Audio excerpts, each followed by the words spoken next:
আসসালামু আলাইকুম everyone, this is your zero percent bro and welcome back to another new blog video. তো কালকের গরু বাজার আমরা যেহেতু গরু নিতে পারি নাই, তো আজকে আমরা আনোয়ার কাকার প্রাইভেট কারে করে যাইতেছি আমাদের করহাট বাজারে। তো আজকে হচ্ছে আমাদের করহাট গরুর বাজার, তো আমরা ওই বাজারে যাইতেছি গরু নেওয়ার উদ্দেশ্যে।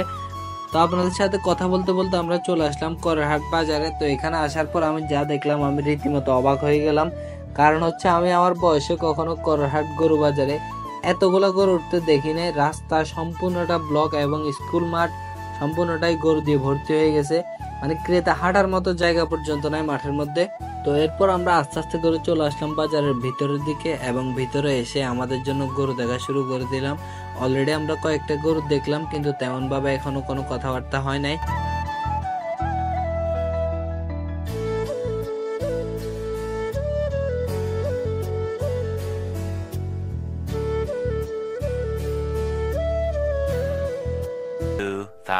years later.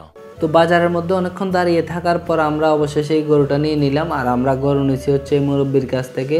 তো আমরা এই জায়গায় দাঁড়িয়ে ওনাকে ওনার গরুর টাকাগুলো বুঝিয়ে দিতেছিলাম। তো টাকা বুঝিয়ে দিয়ে আমরা গরু নিয়ে বাড়ির দিকে চলে যেতেছি। তখনই আমার বড় ভাই বলতেছে, ये देख सकते हैं, ये भाई साहब लोग जो है इसी में मजा कर रहा है। देखिए, हाँ देखिए, ऐसे ऐसे लोग छुछुंदर लोग जो है रास्ते में मिलते रहते हैं। তো গরুটা নিয়ে অনেকক্ষণ হাঁটার পর আমার বন্ধু সালমানকে দিলাম নিয়ে যাওয়ার জন্য। আর এখন আমরা আসি হচ্ছে আমাদের ফেনী নদীর উপরে সেই ঐতিহ্যবাহী শুভপুর ব্রিজে।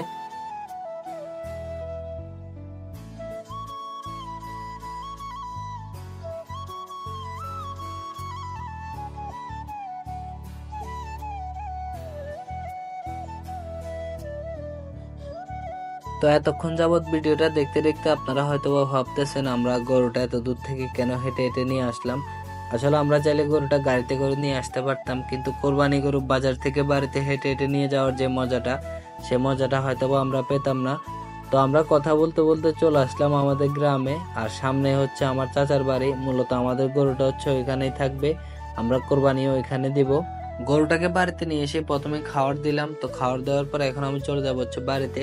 আর হ্যাঁ, আপনাদেরকে তো আমাদের এই গরুর দামটাই বলা হয় নাই। তো আমাদের এই গরুর দাম কত হতে পারে আপনারা অবশ্যই কমেন্টে বলে যাবেন। So guys, this is the today video and thank you so much for watching this video. তো সবাই দোয়া করবেন আমার জন্য। আসসালামু আলাইকুম।